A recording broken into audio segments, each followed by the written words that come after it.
ونعوذ بالله من شرور أنفسنا ومن سيئات أعمالنا من يهده الله فلا مضل له ومن يضلل فلا هادي له وأشهد أن لا إله إلا الله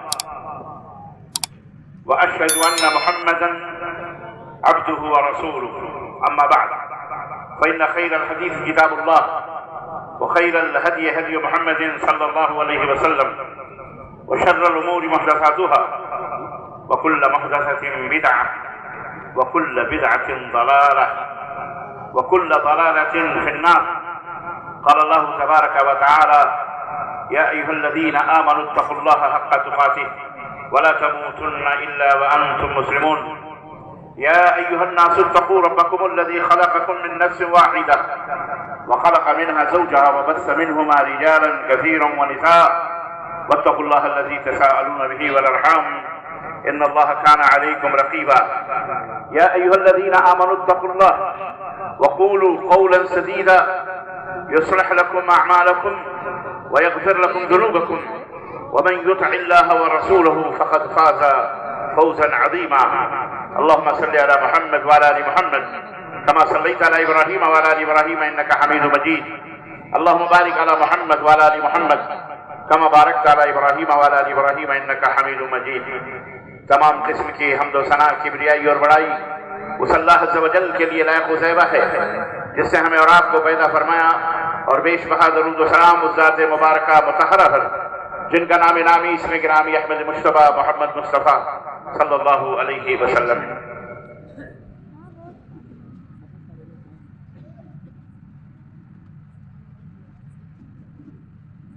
توحید تو یہ ہے کہ خدا حشر میں کہہ دے، توحید تو یہ ہے کہ خدا حشر میں کہہ دے، یہ بندہ تو عالم سے خفا میرے لیے ہے. آج بھی ہو جو براہیم سا ایماں پیدا، آگ کر سکتی ہے انداز گلستاں پیدا. ہے فقط توحید و سنت امن و راحت کا طریق، ہے فقط توحید و سنت امن و راحت کا طریق. فتنہ جنگ و جدل تخلیص سے پیدا نہ کر. معزز علماء کرام، سامعین اعظام، نوجوان دوستوں، بزرگوں اور بھائیوں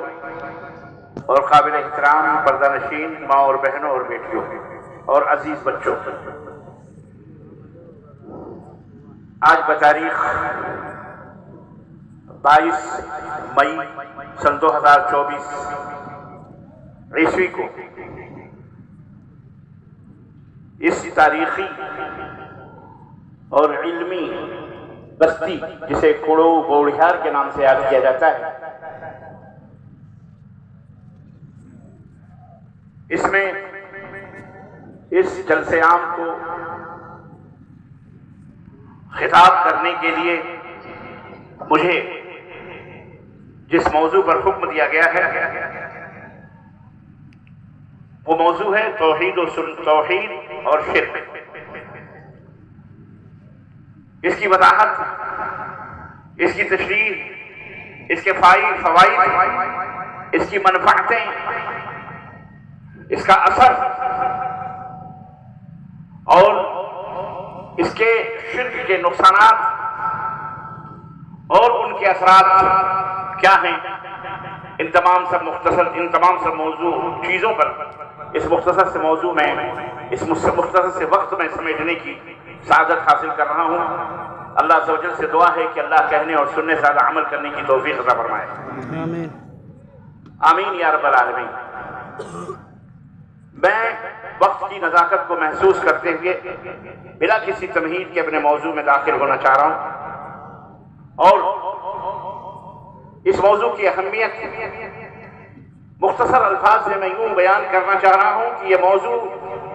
ہر دور میں، ہر زمانے میں انتہائی اہم اور انتہائی سلگتا ہوا موضوع اور انتہائی اعلیٰ اور افضل موضوع رہا ہے. اللہ کے رسول صلی اللہ علیہ وسلم کو اللہ تبارک و تعالیٰ نے اس دنیا میں پیدا فرمایا، مبعوث فرمایا. 40 سال کے بعد نبوت و رسالت کے تاج سے آپ کو سرفراز کیا گیا. تو سب سے پہلا جو حکم نبی کریم صلی اللہ علیہ وسلم کو دیا گیا، جو ذمہ داری سونپی گئی، جو منصب دیا گیا، جو حکم دیا گیا، جس بات کی تعلیم دی گئی اللہ تبارک و تعالیٰ کی طرف سے کہ آپ کو میری اس کائنات میں، اس دنیا میں کام کیا کرنا ہے،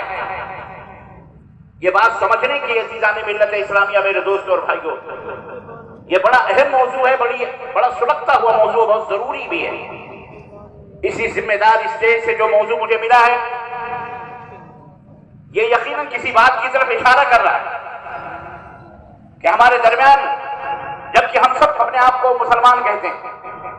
جبکہ ہم سب اپنے آپ کو کلمہ توحید کا نمبردار کہتے ہیں، جبکہ ہم سب اپنے آپ کو اللہ اس کے رسول سے محبت کرنے والا کہتے ہیں، اس کے باوجود بھی وجہ کیا ہے کہ آج ان کے پیاسے بنے ہوئے ہیں؟ سبب کیا ہے کہ ہماری مسجدیں الگ الگ ہیں، بلا کسی تفریق کے، بلا کسی مذہب اور مسلک کے تفریق کے۔ آج اس گراؤنڈ سے، اس فیلڈ سے، اس میدان سے، اجتماع سے ہمیں یہ سبق لے کر کے اٹھنا ہے کہ انشاءاللہ تبارک و تعالیٰ، انشاءاللہ تبارک و تعالیٰ اس کے بعد کی بقیہ زندگی جو گزرے گی، یا تو رب کے قرآن کے اوپر گزرے گی، یا محمد الرسول اللہ صلی اللہ علیہ وسلم کے فرمان پہ گزرے گی انشاءاللہ تبارک و تعالیٰ۔ یہ میسج لے کے جانا ہے، یہ پیغام لے کے جانا ہے۔ اور آج اس اسٹیج سے اس موضوع کو آپ کو میں مختصر سے اس وقت میں سمجھانے کی کوشش بھی کروں گا انشاءاللہ تبارک و تعالیٰ، تاکہ ہمارے درمیان اگر کچھ ایسے بھی احباب بیٹھے، ہمارے اس اجتماع میں کچھ ایسے بھی ہمارے بھائی آئے جنہیں شیطان نے گمراہ کیا ہوا ہے، شیطان نے بھٹکایا ہوا ہے، جنہیں غلط سبق پڑھایا گیا، غلط طریقے سے ان کو گمراہ کیا گیا، ان کے ذہن و دماغوں کو صاف کیا جائے، انہیں بہترین اور خوبصورت انداز سے انہیں بہترین راستے بتائے جائیں، کامیابی اور ترقی کے، کامیابی کے اور جنت میں جانے کی راہیں بتائی جائیں، زندگی میں امن اور شانتی کے ساتھ زندگی گزارنے کا سلیقہ دیا جائے، امن و راحت کے ساتھ اس دنیا میں جینے کا ڈھنگ دیا جائے، اللہ اور اس کے رسول کا انہیں محبوب بنایا جائے، نبی کا چہیتا اور اللہ کا ولی بنایا جائے، دوست بنایا جائے۔ انشاءاللہ تبارک تعالیٰ آپ کے اس اجتماع سے آپ کو یہ سبق لے کر کے اٹھنا ہے، ہمیں بھی، ہمارے مرد حضرات کو بھی اور ہماری خواتین کو بھی انشاءاللہ تبارک تعالیٰ۔ عزیزان گرامی قدر، اللہ کے رسول صلی اللہ علیہ وسلم کو آپ کی سیرت طیبہ پڑھیے کہ سب سے پہلے اس دنیا کے اندر جب بھیجا گیا تو کسی تجارت کی تعلیم نہیں دی گئی، تجارت کا حکم نہیں دیا گیا کہ میرے بندوں کو تجارت کا سبق بتاؤ، اے میرے نبی جا کر کے میرے بندوں کو سیاست کا درس دو، اے میرے حبیب جا کر کے میرے بندوں کو ملک گیری کے ہنر بتاؤ، اے میرے نبی جا کر کے میرے بندوں کو یہ اعمال کروانا سکھاؤ، ہرگز نہیں، بلکہ اللہ تبارک و تعالیٰ نے اپنے نبی کو جس بات کا حکم دیا اور صبا بہاری پر ہو گیا فَاسْتَ بِمَا تُؤْمَرُ، اب وقت آ گیا ہے کہ علی الاعلان لوگوں کو وہ بات بتائی جائے جو چپ کے 3 سال تک آپ نے لوگوں کے گھروں تک وہ پیغام پہنچایا ہے، اب اسے صفا بہاری پر کھڑے ہو کر کے باقاعدہ اس کا علی الاعلان بابا کے تحت اعلان ہونا چاہیے، ڈائریکٹ ٹکراؤ کا ماحول پیدا ہوگا۔ اللہ اکبر، وہ تعلیم کیا تھی، وہ پیغام کیا تھا، وہ میسج کیا تھا؟ میرے مسلمان بھائیوں بہنوں، سمجھو اس کو، یہ کوئی معمولی درس نہیں تھا، یہ کوئی معمولی تعلیم نہیں تھی۔ مکے کے لوگ پرامن طریقے سے زندگی گزار رہے تھے، شراب بھی پی رہے تھے، زناکاریوں میں بھی ڈوبے ہوئے تھے، بدکاریوں میں بھی ڈوبے ہوئے تھے، باپ داداؤں سے خون کا جو سلسلہ چل رہا تھا وہ مکمل چل رہا تھا، ایک دوسرے کے خون کے پیاسے سے سب کچھ تھا، ساری برائیاں ان کے اندر تھی، لیکن اللہ تبارک و تعالیٰ نے کسی برائی کو مٹانے کا حکم نہیں دیا۔ ان کے اندر جو ایک اہم برائی تھی وہ احکم الحاکمین، حکیم الخبیر اس برائی کو اچھی طرح سے جانتا تھا، اسی لیے اس کائنات میں اس نے اپنے تمام نبیوں اور رسولوں کو جو بھیجا، سب نبیوں اور رسولوں کو یہی پیغام دے کر کے بھیجا جو پیغام آخری نبی حضرت محمد الرسول اللہ صلی اللہ علیہ وسلم کو دے کر کے بھیجا۔ رب نے قرآن کریم میں وضاحت کی وما ارسلنا من رسول الا نوحی الیہ انہ لا الہ الا انا، ہم نے جتنے بھی رسول بھیجے سب رسولوں کو ہم نے اسی بات کا پیغام دے کر کے بھیجا ایک بات تھی، وہ کیا تھی کہ جا کے دنیا والوں کو بتاؤ کہ میں ہی معبود حقیقی ہوں، میری ہی عبادت کرو، مجھ سے ہی فریاد کرو، مجھ سے ہی استغاثہ کرو، مجھ سے ہی مانگو، مجھ سے ہی سوال کرو، میرے سامنے ہی سجدہ کرو، بیٹا بیٹی جو کچھ بھی لینا ہے سب کچھ مجھ سے طلب کرو۔ جاؤ دنیا والوں کو یہ بتاؤ کہ میں تمہارا معبود حقیقی ہوں، میری عبادت و بندگی کرو۔ جاؤ سارے نبیوں اور رسولوں کو یہی پیغام دیکھنے کو ملا، اور آخری نبی حضرت محمد رسول اللہ صلی اللہ علیہ وسلم نے بھی ان کو جب یہ پیغام دیا، فاصدع بما تؤمر، اے میرے حبیب جس بات کا حکم آپ کو دیا گیا ہے، جو راز اور جو پیغام آپ کو سونپا گیا ہے، اب اس کا اعلان کر دیجئے۔ نبی کائنات صفا کی پہاڑی پر کھڑے ہوئے اور آپ نے پورے مکے والوں کو آواز دی، بلایا، جمع کیا، ایسے ہی جیسے آج جمع ہو گیا اجتماع گاہ میں، خانہ کعبہ کے ارد سب جمع ہو گئے، صفا پہاڑی جو بالکل کعبے کے قریب ہے۔ اللہ کے نبی نے فرمایا کہ اگر میں تم سے یہ کہوں کہ اس پہاڑی کے پیچھے ایک لشکر جرار ہے، ایک بہت بڑی فوج ہے جو تم پہ حملہ آور ہونا چاہتی ہے، صبح تمہاری گھروں کے اینٹ بجا دیں گی، کیا خیال ہے تمہارا؟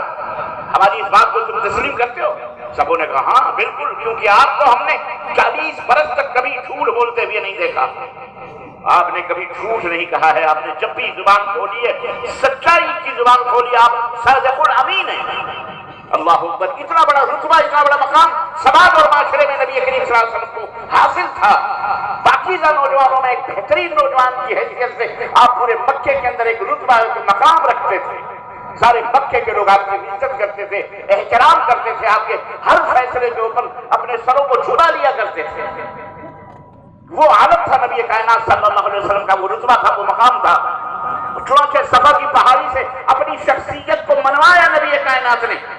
یہاں ایک پیغام اور بھی علماء کو، دعات کو جاتا ہے، ایک میسج جاتا ہے کہ ایک داعی کو، ایک اسلام کے علمبردار کو، ایک پیغام دینے والوں کو سب سے پہلے اپنی شخصیت کو پاک و صاف رکھنا چاہیے، لوگوں کی نظروں میں محترم رکھنا چاہیے، مکرم رہنا چاہیے، تب اس کی بات جا کر کے لوگوں کے دلوں میں بیٹھتی ہے۔ لیکن اگر کوئی عالم، کوئی داعی، کوئی مبلغ پبلک میں، عوام میں بدنام ہو جائے، رسوا ہو جائے، تو اس کی باتوں کا کوئی اثر نہیں ہوتا۔ یہاں ایک میسج ملا، نبی کائنات صادق الامین، امانت دار اور سچے کے نام سے پورے مکے والے انہیں تسلیم کرتے تھے۔ لیکن میرے عزیزو سنو، جو پیغام نبی نے دیا وہ کیا تھا؟ اللہ اکبر، جب اپنی شخصیت منوا دی اللہ کے نبی نے تو فرمایا لوگوں سنو، قولوا لا الہ الا اللہ تملک الحرب والعجم، لا الہ الا اللہ کہہ دو، اللہ کے سوا کوئی معبود حقیقی نہیں، عرب و عجم کے مالک بن جاؤ گے۔ قولوا لا الہ الا اللہ تفلحوا، لا الہ الا اللہ کہہ دو، فلاح پا جاؤ گے، کامیاب ہو جاؤ گے۔ کامیابی کی ضمانت ہے، گارنٹی ہے۔